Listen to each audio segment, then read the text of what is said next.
Assalamualaikum warahmatullahi wabarakatuh. Jawab dong. Satu yang jawab. Waalaikumsalam. Nampak dari bibir itu waalaikumsalam. Assalamualaikum warahmatullahi wabarakatuh. Oke, terima kasih adik sekali ya. Ini kan karena emang jam 3 nih. Kalau kita berhadapan langsung bisa push up kita ya. Jadi biar nggak ngantuk. Ini tapi karena via Zoom kita push up-nya online aja ya. Nah, oke. Baik adik sekalian, kita lanjut ya.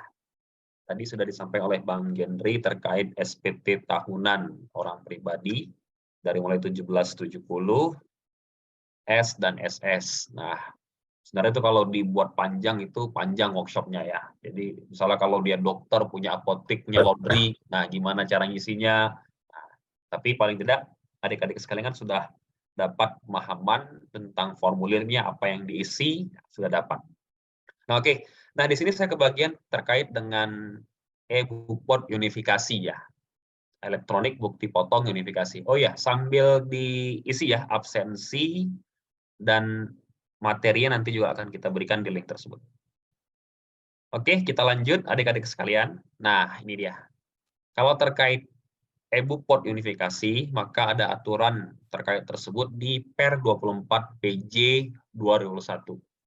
Jadi bentuk dan tata cara pembuatan, bukti pemotongan dan pemungutan, unifikasi, serta bentuk, isi, tata cara pengisian penyampaian SPT masa PPH unifikasi. Oh, belum di-share ya, sorry. Share screen. Nah, oke.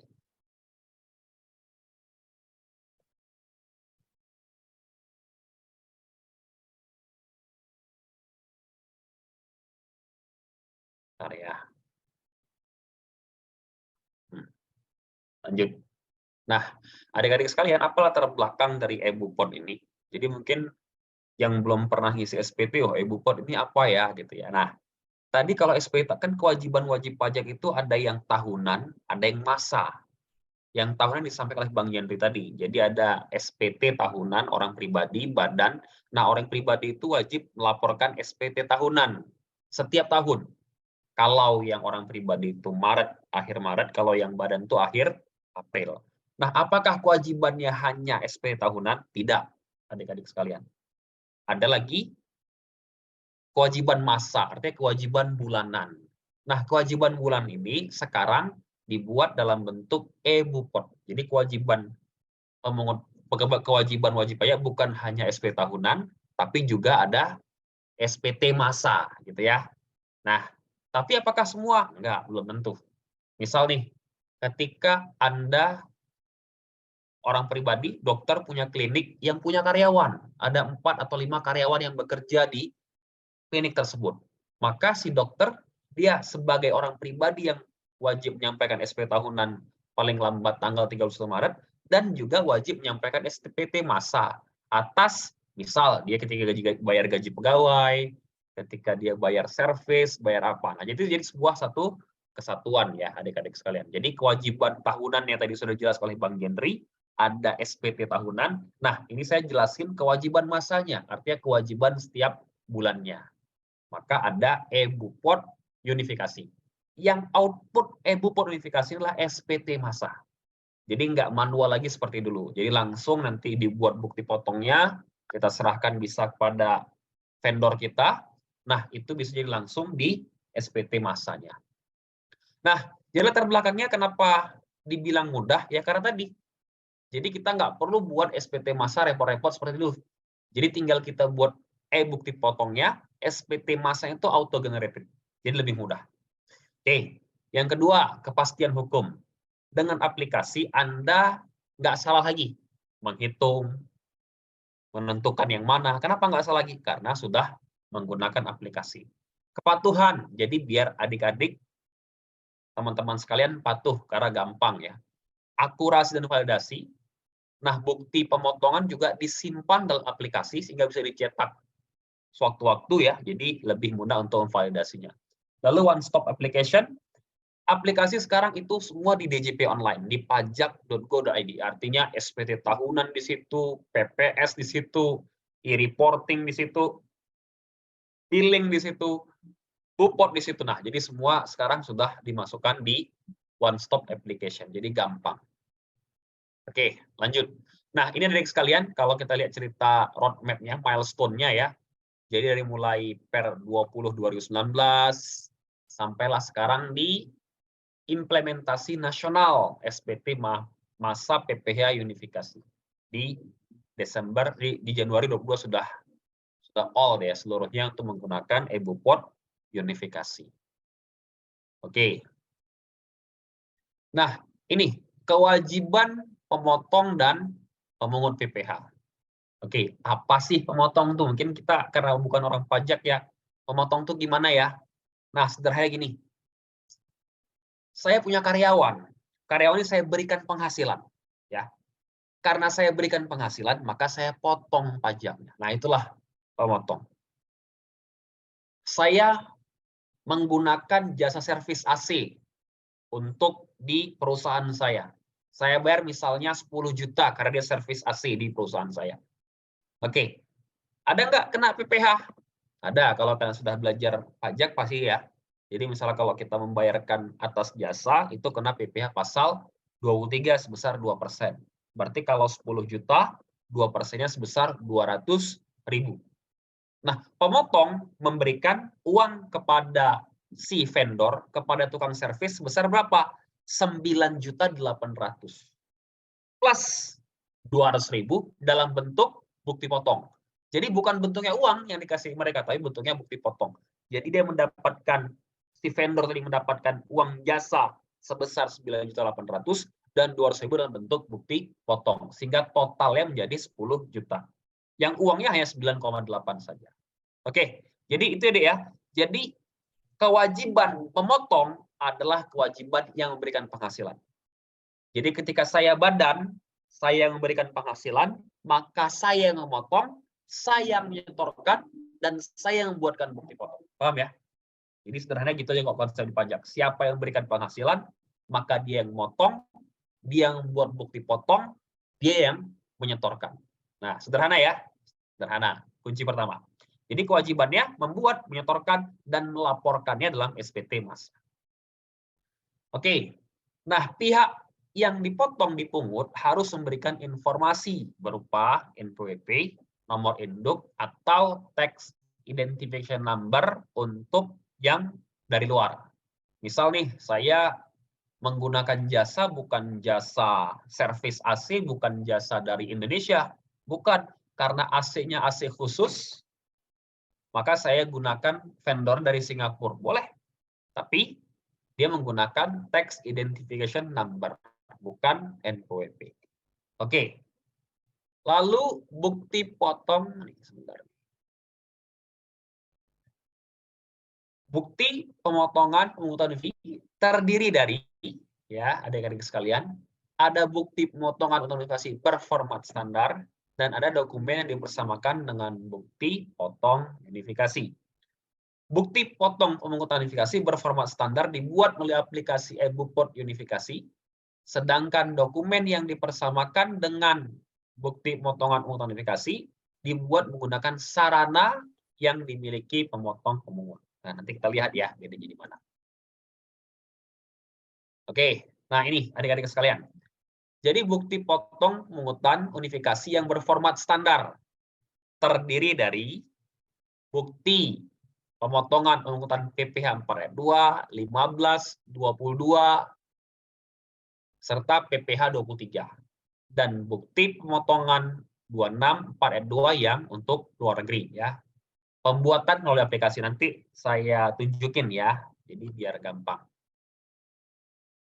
Oke, nah ini penomoran. Penomoran adik-adik sekalian, ini based on sistem. Jadi nggak usah kalian sibuk nomor-nomorin lagi. Oh, bulan ini sudah berapa ya keluar bukti potong? Nggak perlu. Karena based by system. Oke. Bukti pemotongan pemungutan unifikasi berformat standar. Satu bukti potong untuk satu wajib pajak, kode objek pajak, dan masa pajak. Nah, ingat nih adik-adik sekalian.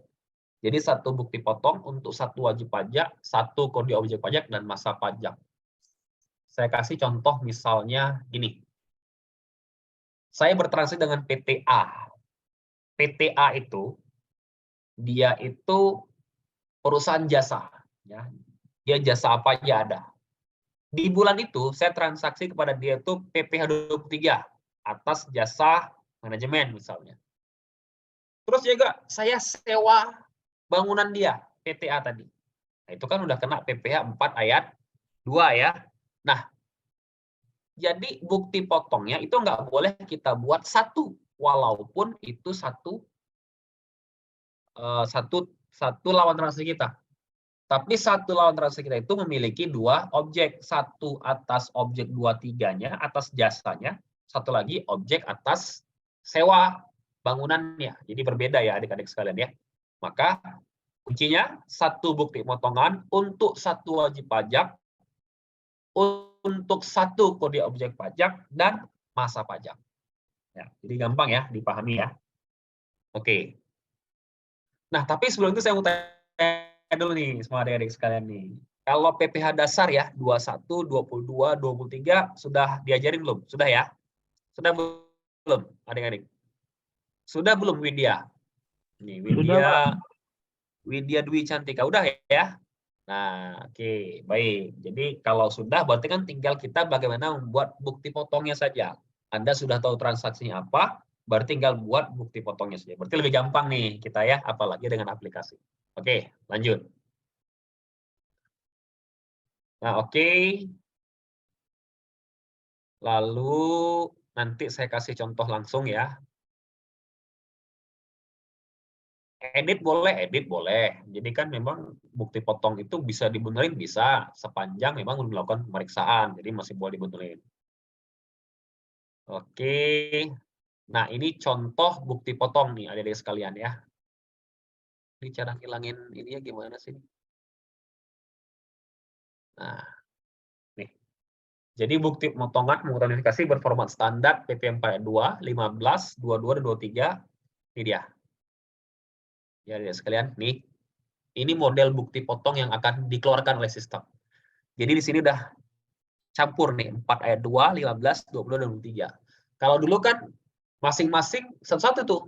15 sendiri, 4 ayat 2 sendiri. Nah, kalau sekarang itu juga sudah jadi satu, unifikasi. Di sini NPWP, NIK, nama, ini juga udah by system. Jadi kita nggak perlu ngetik nulis. Kita tinggal buat saja apa yang dipotong ya. Terus ini pajak penghasilan dipotong, kode objek pajaknya, ini juga ada gambar. Nanti saya kasih ini ya gambaran. Oke, nah ada juga kode verifikasi QR. Nah ini adik-adik sekalian, karena memang elektronik, jadi QR ini juga dia membuat nggak palsu. Jadi misal gini nih, bukti potong itu sebenarnya kan uang. Tadi saya kasih gambaran gini, saya perusahaan jasa servis, ketika saya dapat kontrak 10 juta, yang saya dapatkan 9,8 juta dan uang 200.000 dalam bentuk bukti potong. Dan uang 200.000 itu yang dalam bentuk bukti potong tadi bisa saya kreditkan di SPT saya. Nah, bisa dipalsuin dong? Bisa. Nah, makanya dibuat juga ada verifikasi QR. Jadi kalau dapat bukti potongnya, kita bisa memverifikasi, oh, benar nggak ini memang bukti potong yang asli. Oke, ini jenis PPh-nya, Dik. Ada di sekalian, 4 ayat 2, 15, 22, 23, 26. Oke, sekarang saya mau tanya-tanya dulu ya, biar nggak ngantuk. Nah, oke, misal nih sama si Silva, ya, Silva Musdalifa. Nah, Silva, kalau 4 ayat 2 contohnya apa, Silva? Ayo, Silva. Contoh yang objek pajaknya. Nggak apa, dari segitu banyak, contohnya aja, apa yang terlintas di pikiran kita aja. 4 ayat 2 contohnya apa? Ayo, Silva. Boleh phone a friend? Ayat 2 Atau pajak ini, final ya, Pak? 50-50? Apa, Silva, kurang jelas, Silva, suaranya? PPHS pasal 4 ayat 2 pajak final. Iya, final. Contohnya, contoh transaksinya. Misal kalau apa dia kena 4 ayat 2. Hadiah undian. Oke, boleh. Betul, 100 ya. Oke, lanjut nih. Misal ke lagi ya, Sekar. Nah, Sekar Aulia. Sekar, kalau pasal 15 apa Sekar contohnya? Ada Sekar. Oh, Sekar mungkin lagi ini ya. Kalau gitu di bawahnya nih, di bawah layar saya ya. Ada Roria, Shalomia. Boleh Roria. Kalau 15 contohnya apa Roria?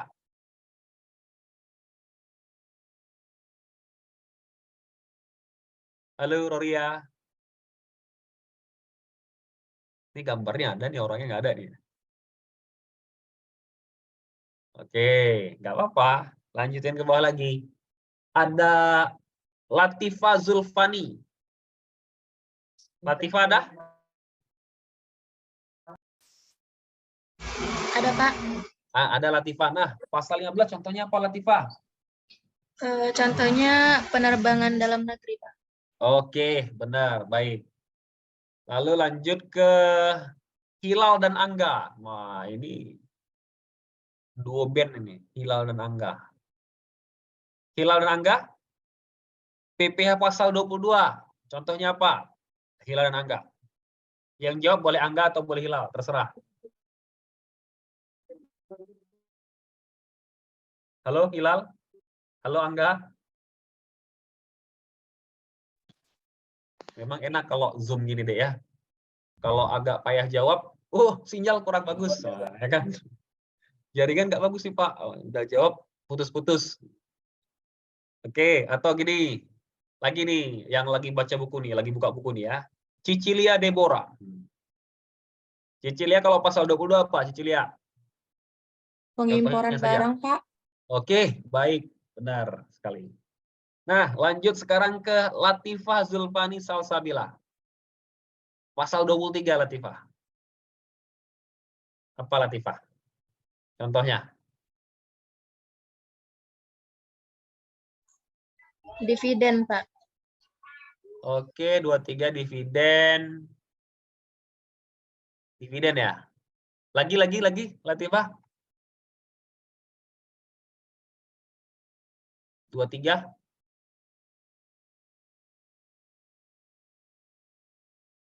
Ya gampang, yang tadi saya bilang jasa. Ya. Jasa servis, jasa manajemen, itu kan PPh 23. Nah, tapi 23 juga masuknya positif list ya. Adik-adik sekalian lihat listnya di dalam aturan P23. Jadi mana jasa yang kena. Jadi nggak semua jasa kena juga. Contohnya kena apa? Jasa Jasa teknik. Jasa konsultan pajak, Pak.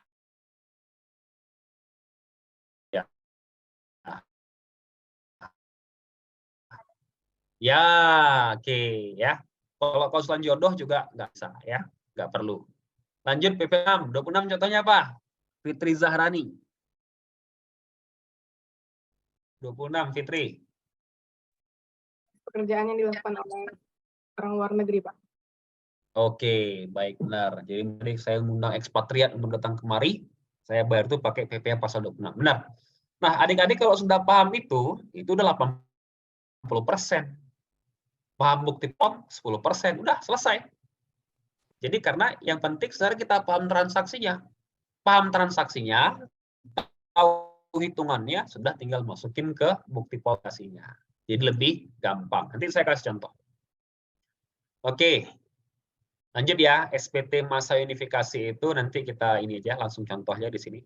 Pembetulan boleh, ada kurang bayarnya, ada ya, ada kurang bayar pasti. Misal tadi kan kalau misalnya saya pakai jasa AC servis di bulan itu 300.000, terus sewa tanah bangunan 500.000, terus pakai yang impor 2 juta, maka nanti akhir bulan tuh saya harus bayar ya jumlahkan. Oke. Nah, ini adik-adik sekalian, penting juga nih ya. Syarat menggunakan aplikasi e-Bukpon. Apakah kalian bisa menggunakan aplikasi e-Bukpon? Nggak bisa. Saya aja nggak bisa. Tadi saya cari contohnya juga nggak bisa. Kenapa? Karena ini kan punya wajib pajak. Jadi nggak bisa kita masukin. Karena dia harus punya EFIN, Electronic Identification Number, Electronic Filing Identification. Jadi dia harus punya EFIN dan punya sertifikat elektronik. Jadi kalau nggak punya eVIN, nggak punya surat elektronik, dia nggak akan bisa masuk ke DJP online dan buat bukti potong. Nah, jadi adik-adik sebelum nanti misalnya kerja di perusahaan atau punya perusahaan sendiri ya, nah berarti adik-adik harus daftar dulu DJP online, punya eVIN, dan punya sertifikat elektronik. Kalau nggak bisa. Pak, kenapa sertifikat elektronik? Ya, itu bentuk dari tanda tangan digital. Kan kalau dulu tanda tangannya manual. Nah, sekarang karena sertifikat elektronik, maka bukti pengapprovalnya itu dengan menggunakan sertifikat elektronik. Nah, ini contohnya deh ya, contoh formulir SPT masa PPH unifikasi. Jadi ada per jenisnya. Kalau tadi kan yang saya sebutin di atas kan bukti potongnya. Kalau ini dia SPT-nya. SPT masa PPH unifikasi. Oke. Nah, gimana cara masuk ke aplikasi? Nah, lihat ya. Nah, gini aja. Ini saya langsung kasih contoh di yang YouTube. Nah, biar tahu, gampang.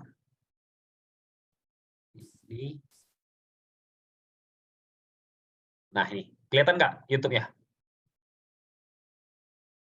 Kelihatan ya?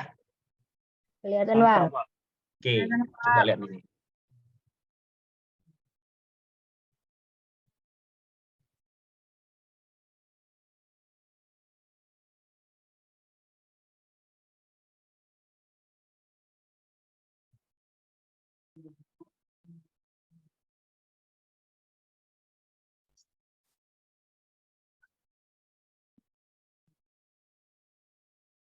Izin Pak, belum ada suaranya. Oh, belum ada suaranya. Bang, gimana caranya, Bang? Buat ada suaranya, Bang. Dari nih. Enggak, di sini udah ada suara, cuman masuk ke situ nggak ada suaranya. Dari mana ya? Iya, pas share itu ya. Ini share sound. Nah, oke, kita ulang. Aplikasi ini dapat Anda gunakan Ada nggak? Ada Adik-adik? Pak. Ada, oke, lanjut ya. untuk membuat bukti potong PPH unifikasi berformat standar dan menyampaikan SPT masa PPH unifikasi yang meliputi PPH pasal 4 ayat 2, PPH pasal 15, PPH pasal 22, PPH pasal 23, dan PPH pasal 26. Sebelum menggunakan aplikasi ini, pastikan Anda telah memiliki eVIN untuk dapat menggunakan layanan DJP online dan sertifikat elektronik yang masih berlaku. Pada aplikasi eBupot Unifikasi, terdapat 6 tahapan utama yang harus dilakukan secara berurutan, yaitu login, pengaturan penanda tangan, pembuatan bukti potong, dan perekaman PPH di setor sendiri, proses posting, penyiapan SPT, dan pengiriman SPT. Tahapan utama yang pertama adalah login. Untuk login ke aplikasi eBupot Unifikasi, silakan kunjungi www.pajak.go.id. Kemudian, pilih menu login yang ada di pojok kanan atas. Isikan nomor NPWP, password, dan kode keamanan, kemudian klik tombol login. Anda akan ditampilkan halaman muka DJP Online sebagai berikut. Bagi Anda yang pertama kali menggunakan aplikasi ini, Anda harus mengaktifasi fitur eBupot Unifikasi terlebih dahulu. Untuk aktivasi, silakan pilih menu Profil, Aktivasi Fitur, kemudian centang fitur eBupot Unifikasi. Lanjutkan dengan menekan tombol Ubah Fitur Layanan. Selanjutnya, menu eBupot Unifikasi dapat Anda jumpai di menu Lapor, Pra Pelaporan, eBupot Unifikasi. Anda akan ditampilkan dashboard aplikasi eBupot Unifikasi sebagai berikut. Ada 4 menu utama dalam aplikasi ini, yaitu menu dashboard, menu pajak penghasilan, menu SPT masa, dan menu pengaturan. Tahapan utama yang kedua adalah pengaturan penanda tangan. Untuk melakukan pengaturan penanda tangan, Anda dapat menuju menu pengaturan. Pada menu ini, Anda dapat mengaktifkan atau menonaktifkan nama penanda tangan bukti potong, bukti pungut, dan penanda tangan SPT yang telah direkam. Menu ini diperlukan hanya saat awal atau hanya ketika terjadi perubahan penanda tangan bukti potong, bukti pungut, dan penanda tangan SPT. Tahapan utama yang ketiga adalah perekaman PPH yang disetor sendiri dan pembuatan bukti potong. Untuk melakukan perekaman data bukti setor atas PPH yang disetor sendiri atau bukti potong, Anda dapat menggunakan submenu yang ada di menu pajak penghasilan. Pada proses perekaman ini, terdapat dua metode, yaitu metode key-in dan metode impor data PPH. Metode impor data PPH dengan menggunakan skema impor Excel hanya dapat digunakan untuk wajib pajak yang ingin membuat bukti potong selain PPH yang disetor sendiri. Tahapan utama yang keempat adalah proses posting. Submenu posting berada pada menu pajak penghasilan. Proses posting ini dilakukan untuk mengirimkan data bukti PPH yang disetor sendiri atau data bukti potong PPH yang telah diterbitkan agar masuk ke dalam draft SPT. Tahap utama yang kelima adalah penyiapan SPT. Pada tahap ini, Anda akan diminta untuk melakukan perekaman bukti penyetoran dan melengkapi isian draft SPT masa PPH unifikasi. Untuk melakukan perekaman bukti penyetoran, Anda dapat memilih menu SPT masa, kemudian submenu perekaman bukti penyetoran. Silakan mengecek tagihan dan ringkasan pembayaran dan merekam bukti penyetoran pada kolom pengisian yang tersedia dengan terlebih dahulu memilih tahun pajak dan masa pajak. Sedangkan untuk penyiapan SPT masa PPH unifikasi, Anda dapat menuju submenu penyiapan SPT masa PPH unifikasi, kemudian tekan tombol aksi, lengkapi SPT. Pada tahap ini, Anda juga dapat melengkapi bagian-bagian SPT yang tidak dapat dibentuk secara otomatis pada penginputan bukti potong seperti perekaman jumlah DPP dan nilai PPH dipotong untuk bunga deposito, tabungan, diskonto SBI, dan lain sebagainya yang diterbitkan melalui dokumen yang dipersamakan dengan bukti potong. Setelah tahapan perekaman bukti penyetoran dan penyiapan SPT masa PPH unifikasi selesai dilakukan, Anda dapat memasuki tahapan yang terakhir, yaitu pengiriman SPT. Untuk melakukan pengiriman SPT, Anda dapat menuju menu SPT masa, penyiapan SPT masa PPH unifikasi, kemudian tekan tombol aksi kirim SPT. Pada tahap ini, Anda akan diminta untuk memasukkan passphrase dan sertifikat elektronik sebagai konfirmasi pengiriman SPT. Data SPT yang berhasil dikirimkan dapat Anda jumpai di menu dashboard. Demikian tahapan penggunaan aplikasi eBupot unifikasi. Jika Anda memerlukan bantuan, silakan kunjungi www.menu dashboard. Tekan tombol aksi kirim SPT. Pada penyiapan pengiriman adik sekalian, jadi tahapannya sudah jelas ya. Ada 6 tahapan. Yang pertama login tadi. Ibarat kalau misalnya kita Facebook kan juga login, Instagram juga login. Terus pengaturan penatangan, dan ini dibuat hanya sekali saja. Jadi di awal ya, atau misalnya direksinya pindah, ada yang lain yang baru silakan. Ini hanya untuk di awal. Lalu pembuatan bukti potong. Pembuatan bukti potong ini yang dibuat setiap ada transaksi. Yang tadi ya, satu bukti potong untuk satu kode objek pajak per masa. Nah, jadi ini nggak boleh digabung, tapi dibuat satu-satu. Posting ini juga dibuat hanya sekali dalam sebulan. Kalau pembuatan bukti potong tadi pada saat tiap ada transaksi, kalau posting ini hanya untuk kita mau laporin saja SPT-nya. Jadi sebelum lapor SPT, posting dulu. Ibaratnya ini memindahkan seluruh bukti potong yang dibuat di bulan itu ke SPT. Ya. Lalu penyiapan SPT, nah ini misalnya kalau kurang bayar, maka ada billingnya, ada kode setorannya, dibayar tanggal berapa dan sebagainya. Setelah ada pembayaran, baru bisa masuk ke pengiriman SPT. Sudah kirim? Ya sudah selesai. Nanti dapat bukti potong seperti yang disampaikan Pak Gendri di awal tadi. Jadi ada tanda penerimaan elektronik ya. Jadi nomor tanda penerimaan elektronik. Jadi simple caranya adik-adik sekalian ya. Nah, lalu saya mau ngasih juga yang ini. Nah, ini. Nah, ini ada ini ya. 30 menit paham bukti potong. Jadi kalau sekarang 15.33 harusnya 30 menitnya jam 4 udah paham bukti potong nih. Nah, walaupun nanti ini kita share ya. Ini 75 halaman soalnya adik-adik sekalian ya. Nah, ini lalu ini kelihatan ya adik-adik ya. E-booknya kelihatan ya. E-booknya kelihatan kan? Kelihatan ya, oke. Nah, di sini ada contohnya. Ini langsung ada step by step ya, Adik ya. Jadi memang ada step by stepnya login seperti ini. Terus ada menu lapor. Nah, jadi kalau ini udah lebih aplikatif nih kalau di buku ini. Jadi dia memang satu-satu per bagian. Nah, ada main menunya, dashboard menu. Nah, ini ada kalau nanti jadi bukti penerima ini contohnya seperti ini sudah ada. Oke, ini kalau 23 seperti ini, saya mau cari contoh, ada contoh di sini.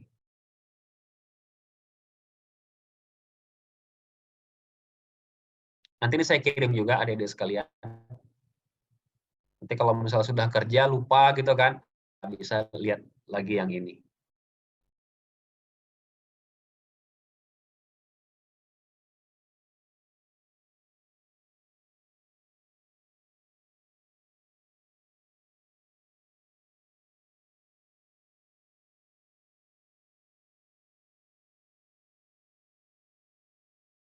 Dan ada juga impor ya, adik-adik sekalian. Impor itu misalnya kita kan, saya perusahaan besar Pak, saya bukti fotonya banyak ya, bisa.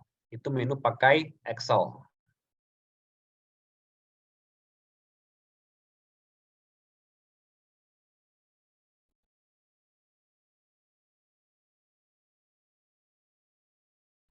Nah, ini steps from zero.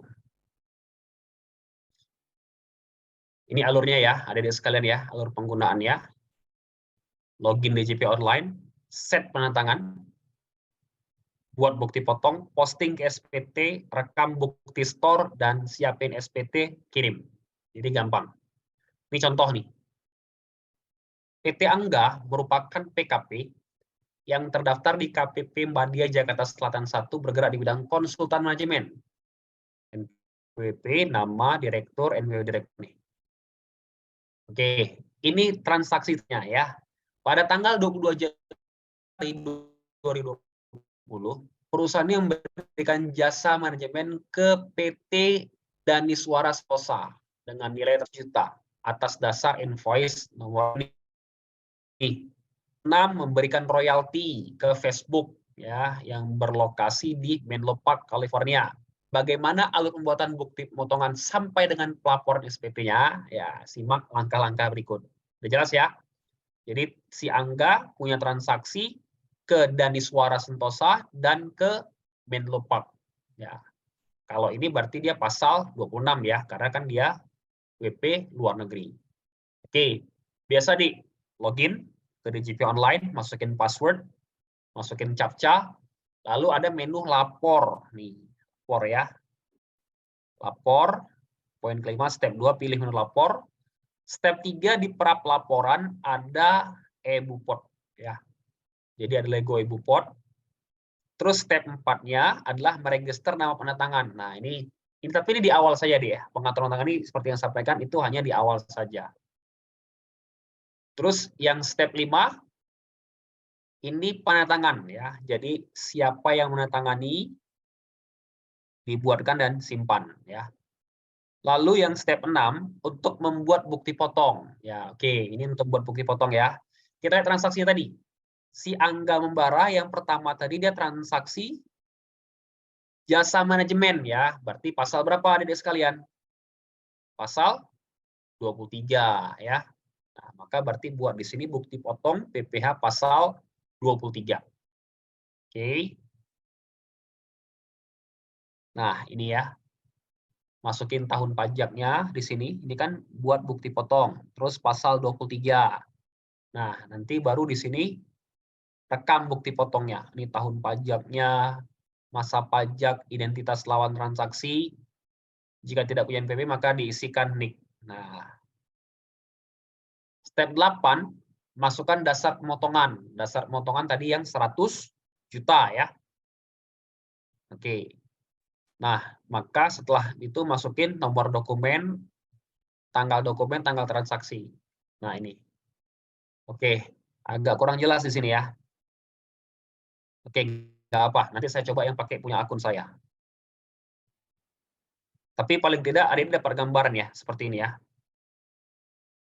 Atau kalau gitu saya coba ini aja. Pakai akun Ayo, sebentar.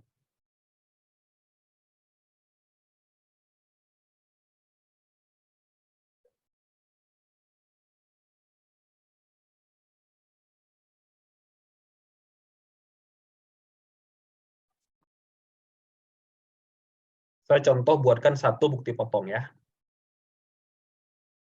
Tapi adik-adik sekalian, yang punya saya ini punya instansi pemerintah.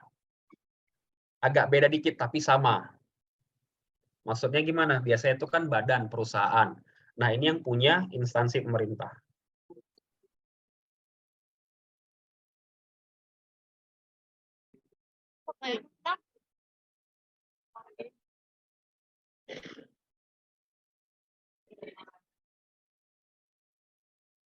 Bentar ya.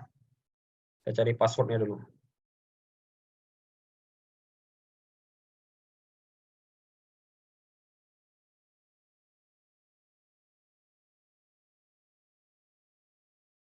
Oke. Menunya pajak.go.id.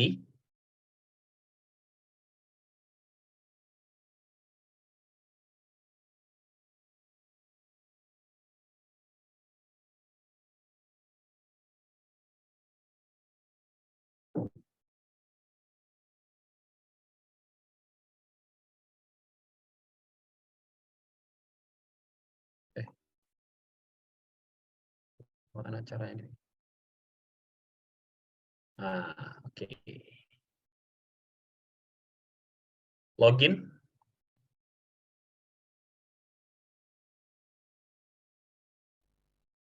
Ini masih kelihatan ya, Dek ya? Kelihatan nggak? Saya login ke kemari kelihatan ya? Kelihatan. Oke. Ini masukin NPWP-nya.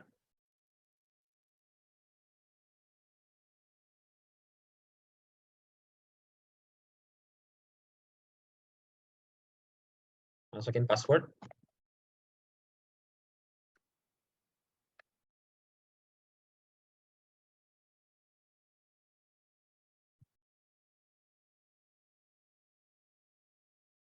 Captcha. Login. Oke, masuk ya. Nah, lapor. Pra pelaporan. E-Bupot. Nah, tapi ini karena instansi pemerintah punya, yang E-Bupot instansi pemerintah. Kalau misalnya ada, berarti E-Bupot E-Bupot unifikasi ya. Tapi menunya sama ya, adik-adik sekalian ya. Cuman tulisannya yang beda. Nah, saya contoh tadi gitu. Jadi saya pakai jasa konsultan. Berarti kan kena PPA pasal 23. Nah, bagaimana caranya membuatnya? Gitu ya. Oke, lihat nih adik-adik sekalian. Tadi di pra pelaporan SPT unifikasi. Nah, lalu ini daftar bukti potong, maka buat rekam. Nih, buat tahun pajaknya, misal saya buat 2023, masa pajak, misal masa pajak Juni.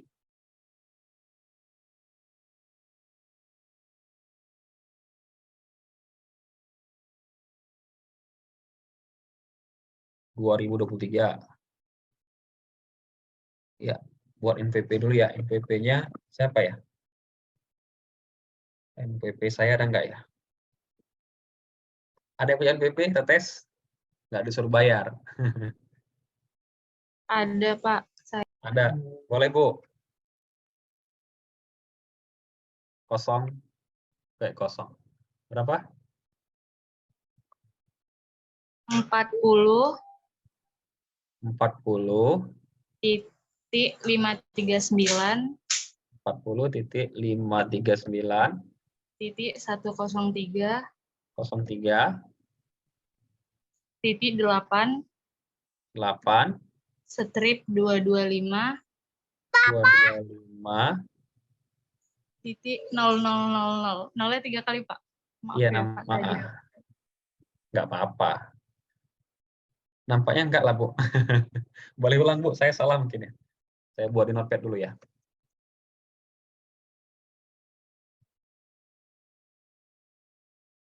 Kosong berapa tadi, Bu? 40 40 539 539 103 103 8 8 225 225 000 ya. Iya.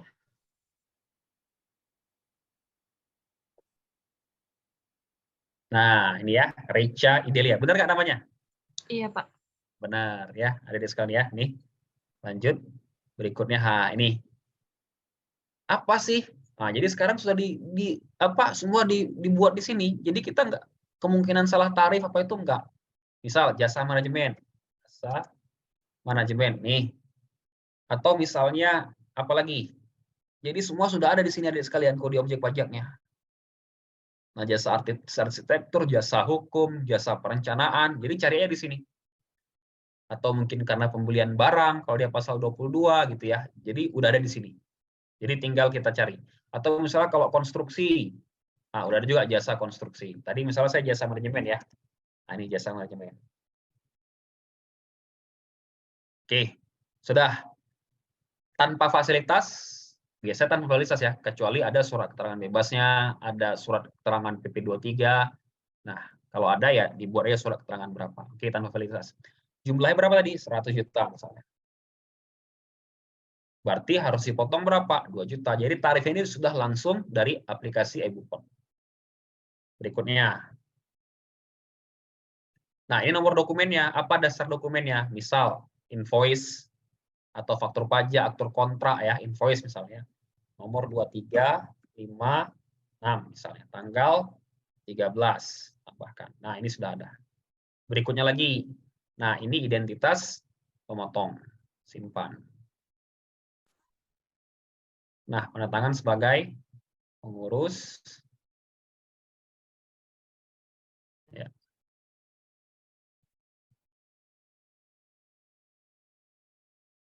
Nah, ini tadi karena ini belum diisi. Masa pajaknya belum diisi tadi. Kita ulang lagi ya.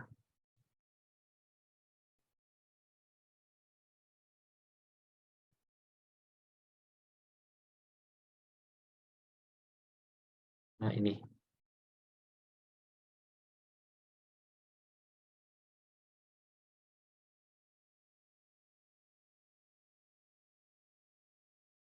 Nah, ini misalnya nih. Nah, Desember bisa diisi. Misalnya saya buat Desember nih. 2022. Berikutnya, simpan. Nah, oke.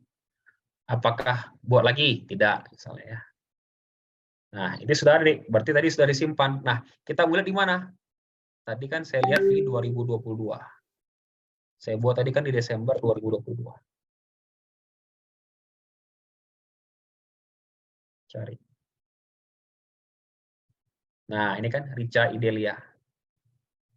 Nah, ini belum diposting. Kenapa belum diposting? Karena kan saya belum laporin SPT-nya. Nah, kalau mau lihat seperti ini.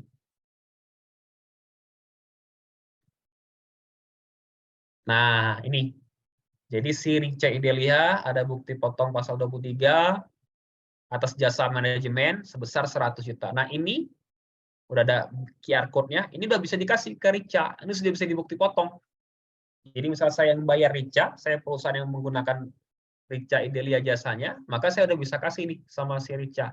Richa, saya kasih uang 98 juta dan bukti potong sebesar 2 juta yang bisa si Richa kirimkan di akhir tahun. Oke ya.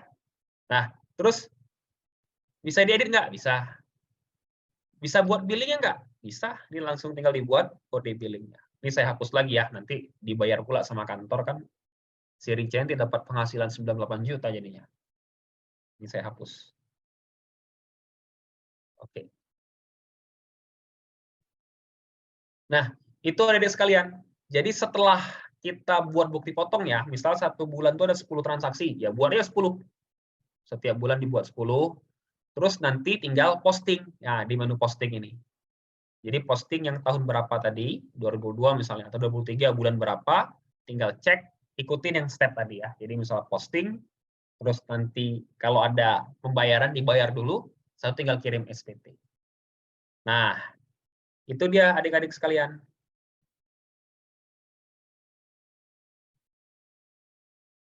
Nah, sampai sini adik-adik sekalian ada yang mau ditanyakan? Silakan terkait aplikasi ini.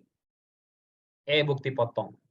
Pada prinsipnya, aplikasi ini sangat memudahkan adik-adik sekalian daripada kita hitung manual. Jadi lebih mudah, kemungkinan salah juga kecil. Oh, tadi saya pakai jasa manajemen, nah tinggal manajemen. Jasa cleaning service, berarti jasa apa? Silakan tinggal dicari di menu yang di aplikasi e-bukti potong tadi. Nah, ini nanti 30 menit paham e-bukpot ini berisi step by step, gambar per gambar nanti kita kirim ke Politeknik yang ini.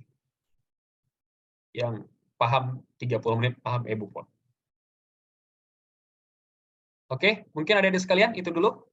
Silahkan kalau ada yang mau diskusi.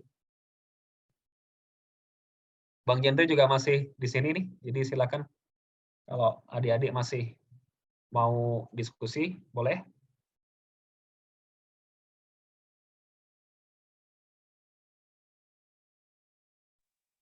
Pak, ini udah boleh bertanya ya, Pak? Boleh. Boleh. Pak, ini kan bukan, ini kan tadi menyangkut yang pertama tadi, Pak, yang pemateri dari Pak ini. Pak Jendri. Dari Pak yang pertama. Pak Boleh. Jendri.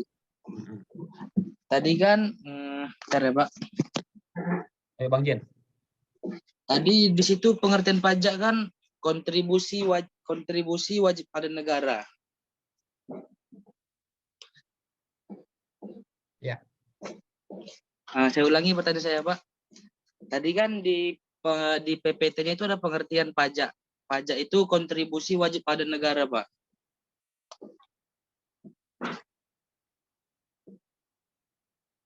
Bentar ya. Oke, Pak.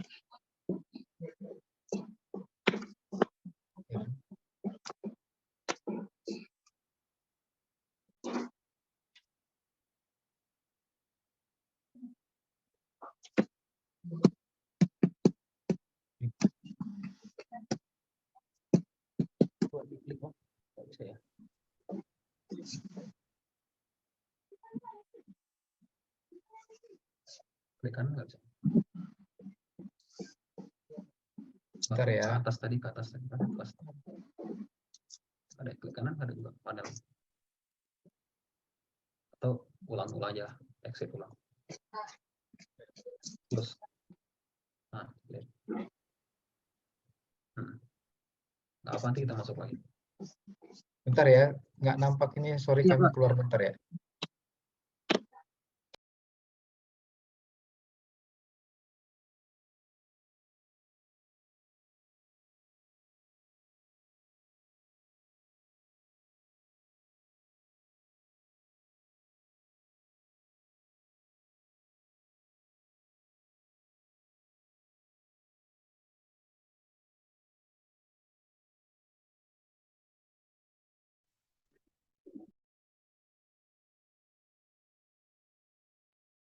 Ya, silakan. Siapa tadi bertanya? Gilbert ya. Ini, Pak. Faris, Ya. Pak. Ya, Paris. Iya, Pak. Gimana?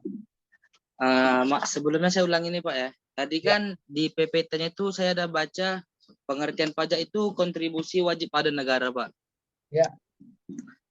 Jadi pertanyaannya itu gini, Pak. Kan di misalnya ada kayak mana ya? Orang dari pelosok gitu, Pak. Dari kampung Ya. pelosok yang jalannya itu, akses jalannya itu tidak berupa aspal, dari tanah gitu, Pak. Tanah, batu. Jadi itu mereka itu wajib bayar pajak nggak, Pak? Sedangkan mereka itu tidak menikmati fasilitas atau APBD yang dari pemerintah, yang dikasih sama pemerintah, Pak. Ya. Itu bagaimana, Pak? Ya. Apa langsung dijawab atau gimana? Boleh, Pak. Terserah Bapak, Pak.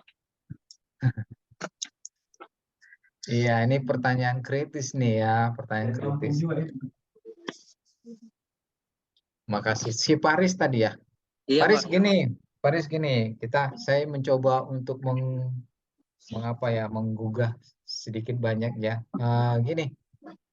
Memang dikatakan ini kontribusi wajib ya. Tapi bagaimana dengan masyarakat yang gitu ya, yang berada di garis kemiskinan atau yang perlu kita bantu atau yang jauh di pelosok.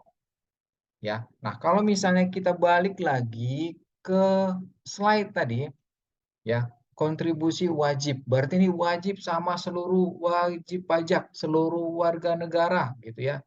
Prinsipnya adalah wajib. Siapapun itu tanpa memandang memandang asal-usul, suku, agama, dan ras harus bayar pajak. Tapi syarat dan ketentuan berlaku, Faris. Ya, syarat dan ketentuannya seperti apa? Nah, kita perhatikan dulu. Yang bayar pajak itu siapa sih?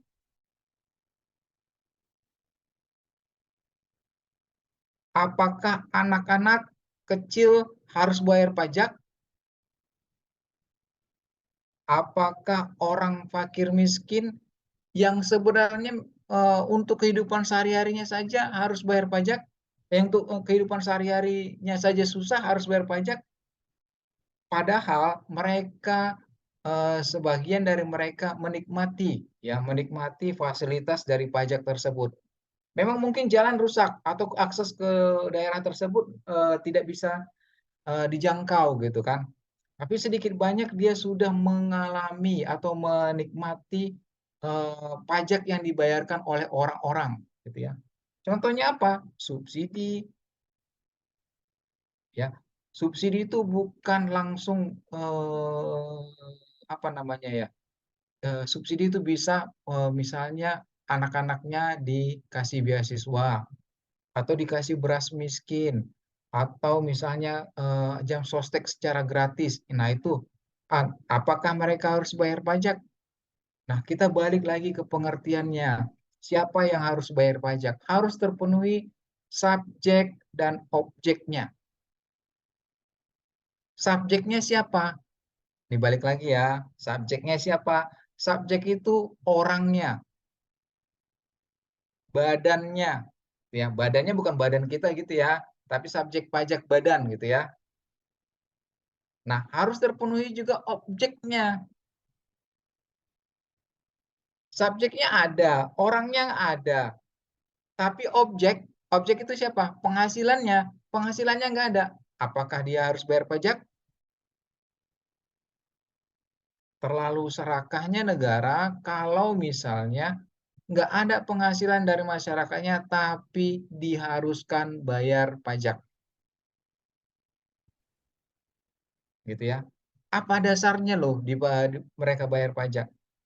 Ya, kalau misalnya kamu orangnya ada tapi penghasilanmu nggak ada, apakah kamu dikejar-kejar bayar pajak? Kecuali memang misalnya kamu punya rumah sehingga harus bayar PBB. PBB itu beda. PBB itu dari segi pemungutnya itu bayarkan ke Pemda. Dibayar karena kamu punya rumah, punya tanah. Pajak kendaraan bermotor itu kamu membayar pajak tersebut karena kamu mempunyai kendaraan bermotor. Kalau yang berdasarkan misalnya pajak yang pusat, pajak yang kita bayarkan dengan NPWP itu karena kamu mempunyai penghasilan atau karena kamu mengkonsumsi atau membelanjakan atau membeli barang sesuatu yang dikenakan PPN. Gitu ya. Jadi Faris, kalau misalnya ada orang yang penghasilannya nggak ada atau ada penghasilannya tapi di bawah PTKP, maka tidak perlu bayar pajak. Faris contohnya sebagai karyawan di pabrik misalnya, gajinya sebulan 3 juta. Kalau setahun kan PTKP, kalau setahun kan total 36 juta, belum lagi pengurangnya ya. Maka PTKP-nya Faris sendiri lajang. Udah punya istri nggak Faris? Belum, Pak. Jadi kalau misalnya lajang, ketawa tuh dari sini nampak siapa nih ketawa nih. Hampir semua ketawa yang cewek-cewek loh. Jadi kalau misalnya lajang 54 juta, gajinya 36 juta, kurangi 54 juta. Ada nggak pajak penghasilan kena pajaknya? Nggak ada. Maka karyawan tersebut tidak perlu dipotong pajaknya Atau misalnya gini, Faris UMKM, ya, omset usahanya tadi jualan misalnya kan, jualan, punya toko sendiri, gitu kan, atau punya warung bakso sendiri, gitu kan. Nah, omsetnya setahun atau tiap bulan cuma 10 juta. Apakah harus bayar pajak? Enggak. Kenapa? Sekarang undang-undang mengamanatkan bahwa penghasilan di bawah dari 500 juta tidak perlu bayar pajak. Terus, apakah itu adil? Sangat adil ya.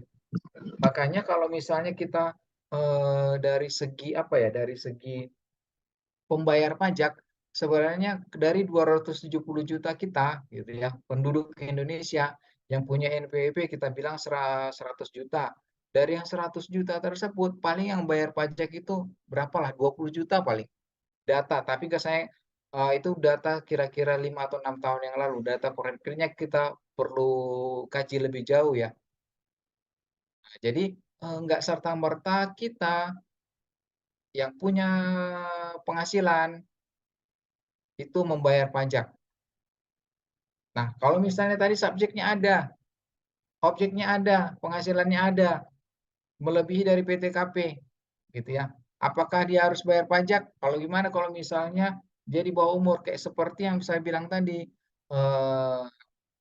anaknya si Raffi Ahmad, ya dia menggunakan NPWP Raffi Ahmad, gitu. Atau misalnya dia ketika membuat konten, ya ketika membuat konten itu diproduksi oleh PT yang dimiliki oleh dimiliki oleh Raffi Ahmad, PT Raffi Ahmad Nagita Slavina gitu misalnya kan, Rans gitu kan, maka yang membayarnya itu adalah Rans pajaknya, kemudian ketika dikasih sama si anak Raffi Ahmad itu menggunakan NPWP Raffi Ahmad. Gitu ya. Kan penerima penghasilan tadi siapa yang memproduksi ya. Kalau memproduksi itu kan biasanya kan perusahaan-perusahaan konten gitu ya. Bisa juga setiap orang pribadi. Tapi kalau misalnya udah besar maka perusahaan pembuat konten yang menerima penghasilannya dari pihak-pihak swasta gitu kan.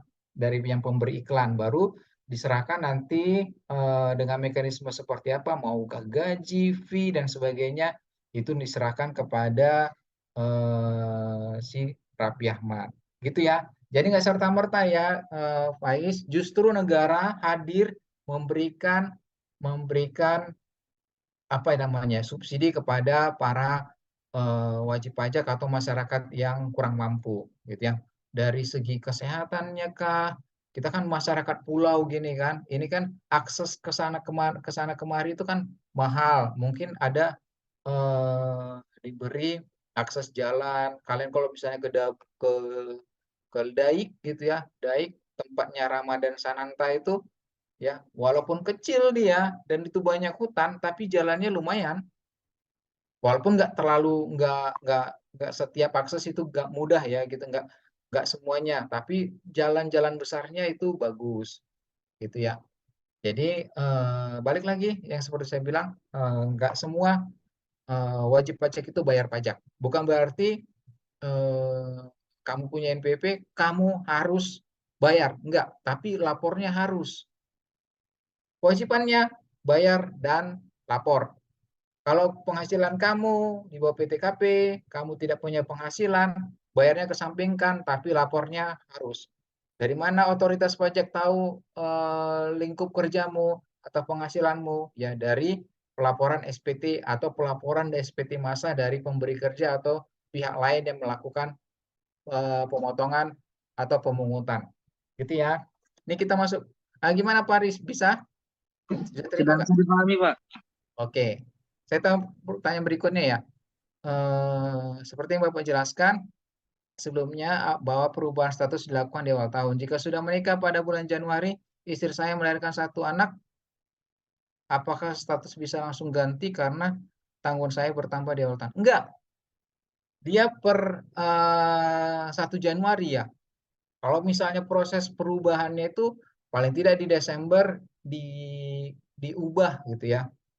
Jadi kalau misalnya di Januarinya itu dia udah masuk semua, sebelum gajian PTKP-nya sudah update, maka ya udah yang per Januari itu kita ikuti sampai dia masa Desember. Januari tahun depan kalau ada perubahan baru dilakukan perubahan. Ya. Jadi kalau misalnya Januari lahir anaknya di tanggal 31, gajiannya kan tanggal 1 gitu ya. Kalau swasta misalnya gajiannya tanggal 25, itu kan PTKP belum berubah karena anaknya lahir di Januari. Ya. Jadi mau nggak mau apa namanya?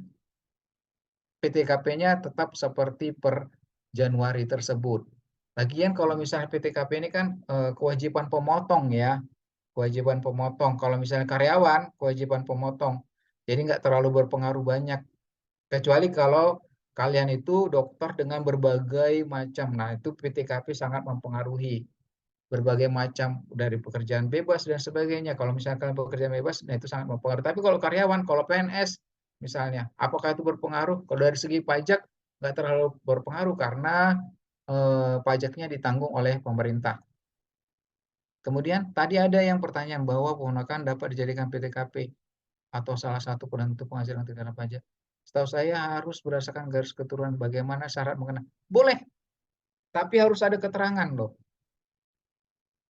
Saya punya adik saya mengambil apa namanya ya, menanggung keponakannya karena sudah nggak punya ini lagi, nggak punya orang tua. Nah itu misalnya didaftarkan di kartu keluarga dan kita anggap dia sebagai penerima penghasilan apa kita tanggung gitu ya. Cuman syarat dan ketentuan berlaku ya, nggak serta merta apa dasarnya ya orang tua tadi juga sebenarnya kan harus misalnya ada surat keterangan kah dan sebagainya. Ya boleh ya. Bapak izin. Ya, silakan si Ame tadi nih. Silakan ya. Pak, mohon Ya. izin bertanya. Perkenalkan nama saya Gilbert William Zamasi dari Akuntansi Manajerial 2E pagi. Izin bertanya, Pak. Ada beberapa penjelasan terkait payung hukum yang mana ini dapat digunakan oleh pihak DJP ataupun pihak wajib pajak. Nah, bagaimana cara DJP mensosialisasikan tentang payung hukum-hukum yang berlaku di perpajakan, Pak. Sementara yang kita tahu bisa saja dalam suatu waktu berubah seketika tuh regulasinya, Pak, atau perundang-undangannya. Dan juga sampai ke pelosok-pelosok yang mana kita tahu juga media mungkin udah mengabarkan baik media televisi maupun media sosial.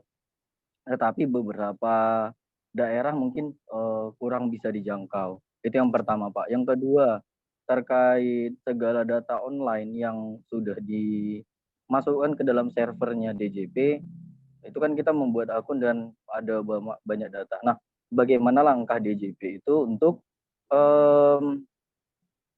mengantisipasi peretasan dan kebocoran data, Pak?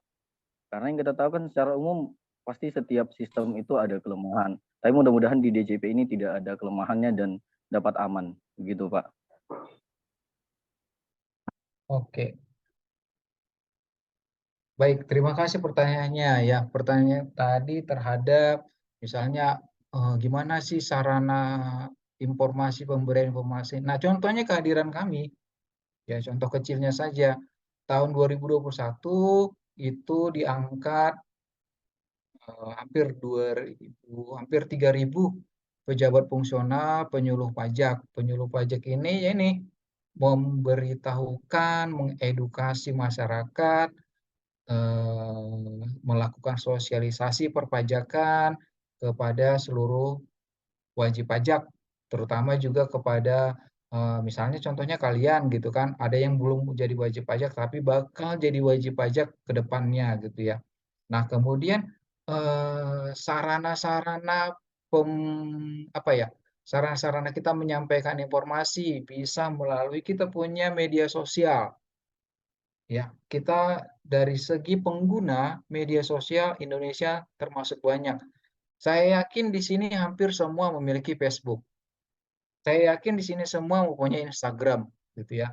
Nah, kita juga punya media-media, akun-akun media sosial penyampai data perpajakan, tata cara, peraturan dan sebagainya. Kalian boleh ikut di Pajak Kepri untuk Instagram atau Ditjen Pajak RI, silakan follow.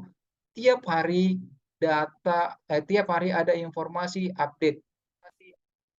Ya, sama seperti Polibatam punya Polibatam apa ya, Tech Center kalau nggak salah. Itu juga hampir tiap hari saya mengikutinya, menyampaikan misalnya paling paling sering itu saya lihat perubahan kurs PMK-nya gitu kan setiap hari Rabu gitu ya. Kemudian kita juga punya kanal-kanal yang lain, kita punya www.pajak.go.id, terus kemudian kita hampir di tempat-tempat strategis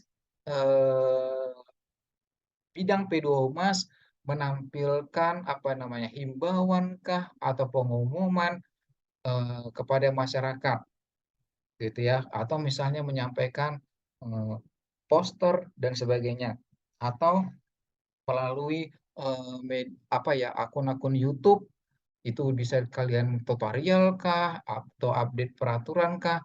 Kita juga punya sarana untuk mengikuti kelas pajak di kantor pajak. Kalian ketika datang, ketika dibutuhkan informasi itu silakan menghubungi penyuluh pajak gitu ya. Nah, balik lagi kalau misalnya ke masyarakat, masyarakat yang jauh seperti apa. Tapi sekarang sejauh apa sih gitu ya? Sejauh apa kita kalau bergerak sedikit saja kurang nggak dapat ini ya, nggak dapat sinyal, bergerak kemana sekitar 1 kilometer maka ada sinyal, maka kita akan mendapatkan informasi yang kita butuhkan ya. Tapi balik lagi gini adik-adik sekalian, kalian itu misalnya sebagai pajak gitu ya, petugas bukan petugas, pegawai yang menangani pajak di perusahaan.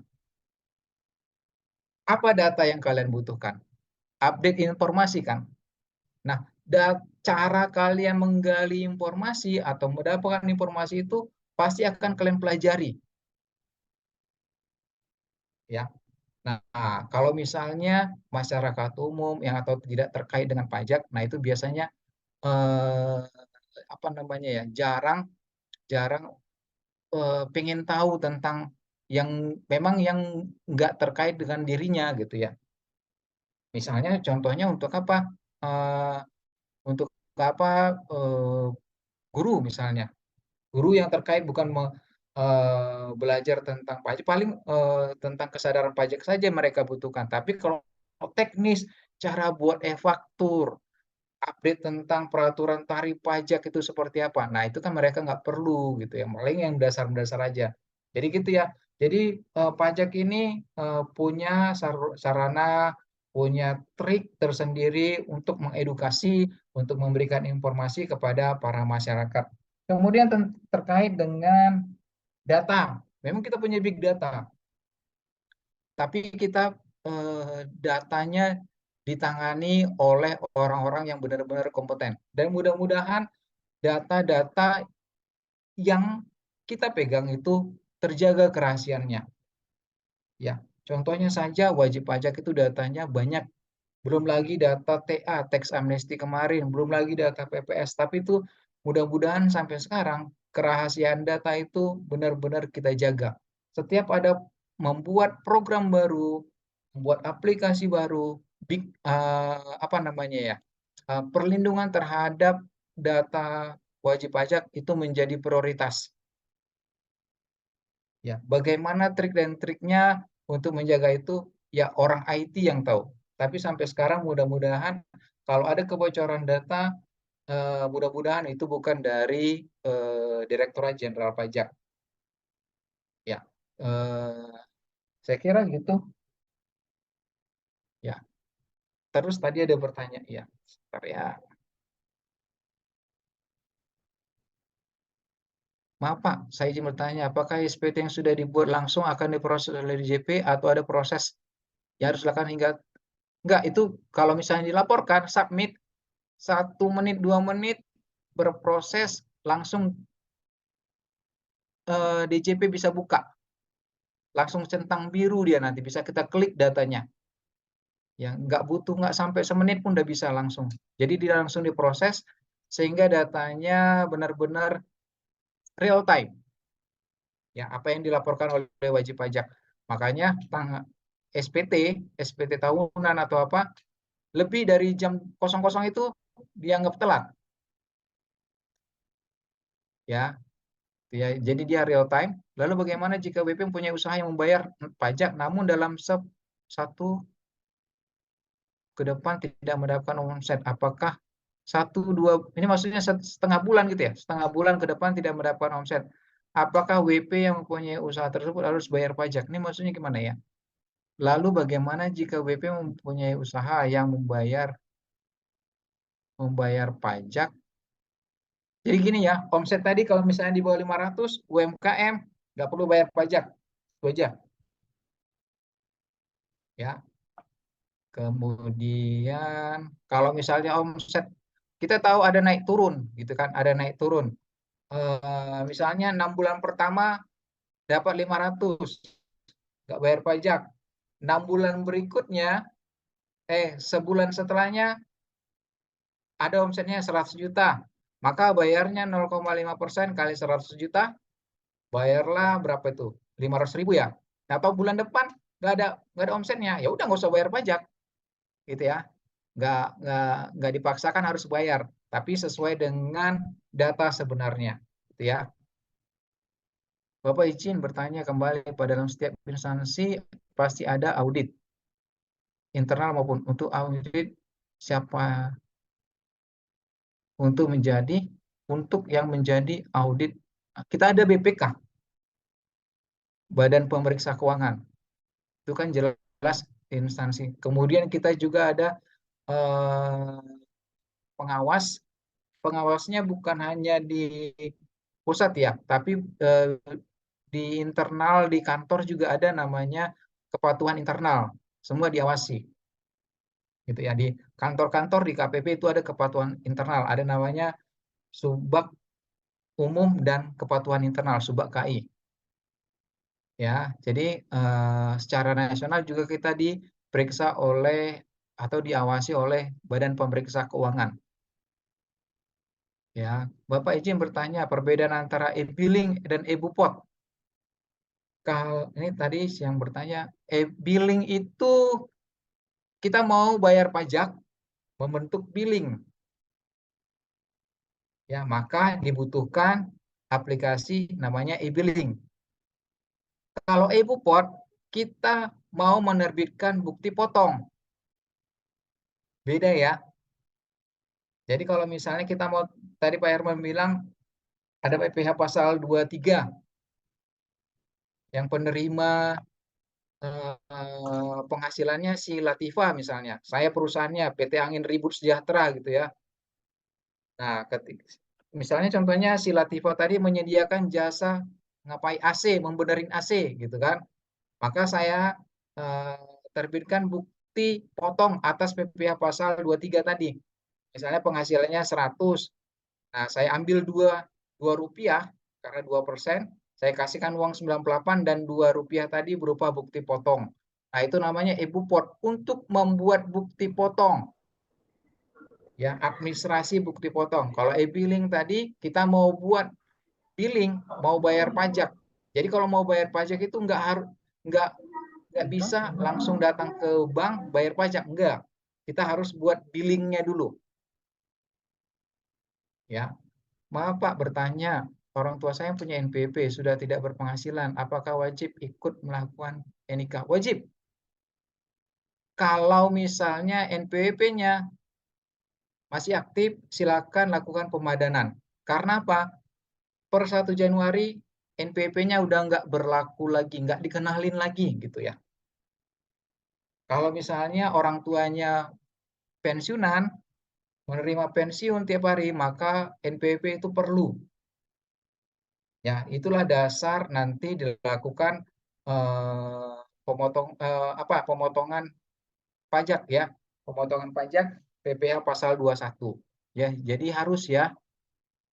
Dan update datanya tinggal ikuti aja. Datanya sebenarnya nyantol udah ada, data kependudukannya udah ada, cuma mau dikonfirmasi lagi kepada wajib pajak, bener nggak alamatnya ini, bener nggak pekerjaannya ini. Karena ketika data dari kependudukan misalnya, ya misalnya dari data kependudukan si Hurul Aini itu statusnya masih mahasiswa, ya.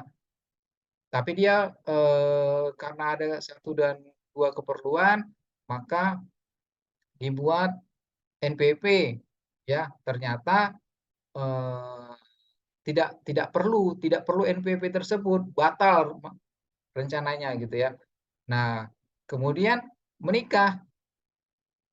Nah, apakah NPWP ini dihapuskan saja atau tetap aja? Nah, itu tergantung kebutuhan. Kalau misalnya si Hurul ini pingin NPWP-nya tetap ada, silakan. Kalau kita menganut sebenarnya satu kesatuan entitas ya, satu keluarga itu satu NPWP, bisa saja dihapuskan. Nah, kalau misalnya datanya yang dulu dia sebagai karyawan swasta, ternyata sekarang jadi pegawai negeri sipil. Nah, itu silakan dilakukan perubahan. Di situ nanti pemadanan ya. Kemudian ada yang boleh dibaca nggak nih?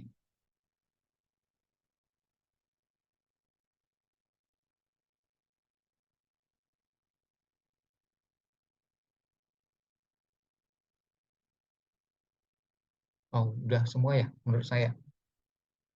Atau ada lagi yang lain?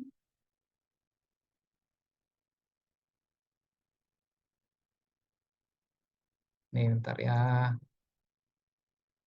Maaf, izin bertanya. Ibu saya orang tua tunggal yang tidak bekerja di instansi manapun dan perusahaan manapun. Namun tahun lalu ibu saya stroke dan sudah tidak bekerja lagi. Untuk pembayaran pajak pribadinya bagaimana ya Pak? Dan tanggungan ibu saya yaitu,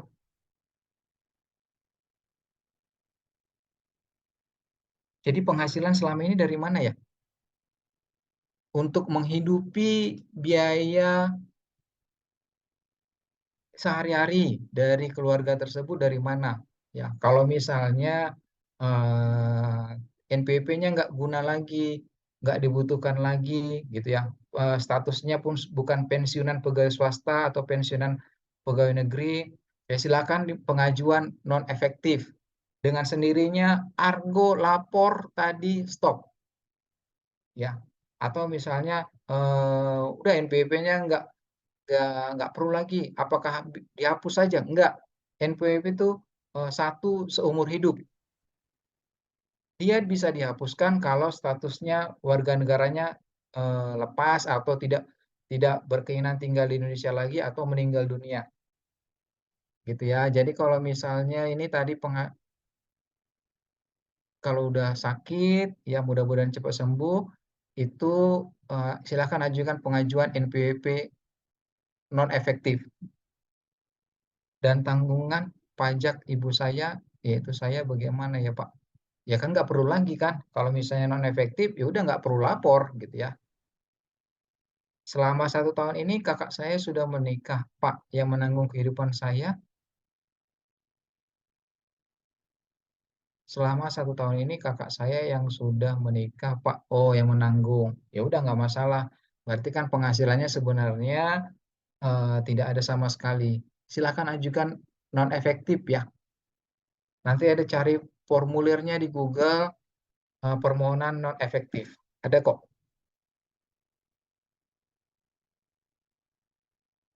Nanti ajukan ke KPP.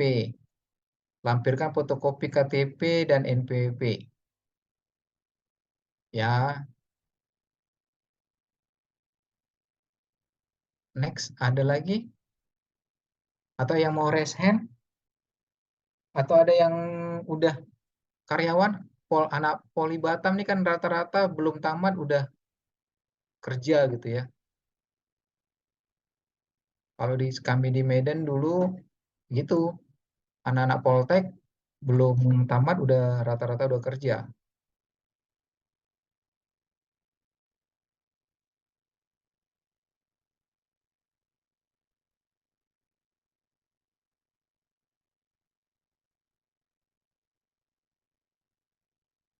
Jangan lupa absensi ya, tolong ya.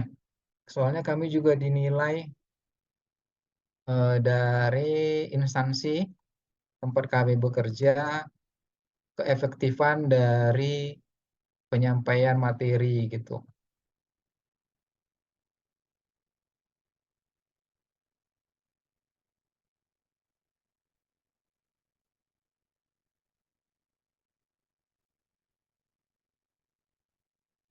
Baik, silakan bertanya kembali. Kalau ada yang perlu, Pak bisa tolong jelaskan. Tadi dokter sepertinya lebih bayar. Pak, bisa tolong jelasin yang tadi dokternya lebih bayar itu bagaimana maksudnya, Pak, dan kenapa? Nah, gini kan, kalau dokter itu kan multi. Ini kalau yang nanyanya, si Hurul nih yang nanya ya. Kalau misalnya Hurul mau jadi orang kaya gitu kan, cari dokter spesialis yang dia udah spesialis, pegawai negeri, terus kerja juga buka praktek di 3 rumah sakit, gitu kan. Kemudian dia juga punya perusahaan, bisa juga sebagai penanam modal di rumah sakit tersebut. Kemudian bisa juga dia sebagai pembicara, gitu kan. Sebagai dosen juga bisa, gitu kan. Kemudian dia juga punya usaha apotek misalnya. Udah. Kemudian dia juga punya usaha di tempat yang lain, punya saham dan sebagainya. Itu kan udah multi penghasilan. Ya kan semua dimakani mereka gitu ya. Tapi kalau dokter yang terkenal gitu ya, dokter yang praktek di rumah sakit yang besar gitu misalnya. Nah, setiap rumah sakit akan melakukan pemotongan pajak. Benar nggak? Saya bekerja di rumah sakit di Batam ini ada Elizabeth, kemudian Bunda Harapan Bunda, kemudian mana lagi? Nah, itu masing-masing melakukan pemotongan pajak. Dah, cara memotongnya pajaknya gimana? Kan dihitung kembali gitu ya. Dihitung kembali gitu ya.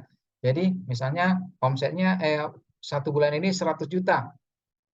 Dah, kemudian kalikan dengan 50%. 50% inilah yang dihitung pajak. Nah, itu kan dihitung lagi tarifnya. Ada yang 5%, 15%, 25%, 35%, 30% dan 35%. Udah, masing-masing. Nah, itu penghasilan semua digabung. Udah, ketika dihitungkan di SPT tahunan.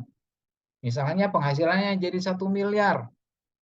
Udah, ketika udah digabung penghasilannya dapatlah penghasilan kena pajaknya, kemudian dihitung dapatlah pajak terutangnya. Pajak terutangnya dari 1 miliar itu 100 juta.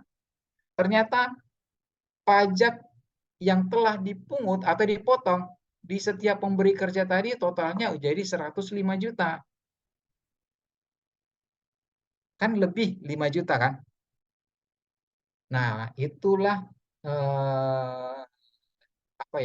kejadian di mana bisa dokter itu statusnya bisa lebih bayar. Ya, jadi rata-rata memang pekerja bebas. Kalau misalnya ada lagi petugas penjual asuransi, nah itu biasanya juga kayak gitu tuh, karena dianggap non pegawai yang tidak tapi berkesinambungan gajinya, kemudian dikalikan dengan 50%, kemudian kalikan dengan tarifnya. Tarifnya itu pun kadang ada yang memakai 15%, ada yang pakai yang 5%, ada yang 15 gitu ya. Nah, itu sehingga menyebabkan pajak yang telah dipotong melebihi pajak terutangnya, sehingga statusnya bisa jadi lebih bayar. Gitu ya. Itu contoh klausulnya kenapa bisa lebih bayar.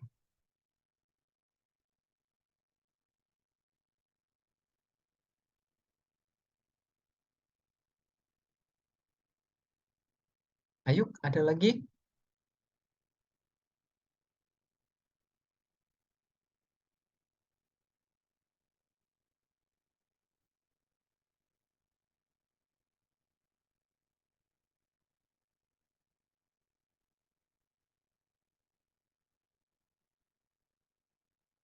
Kalau nggak ada lagi, saya kira cukup.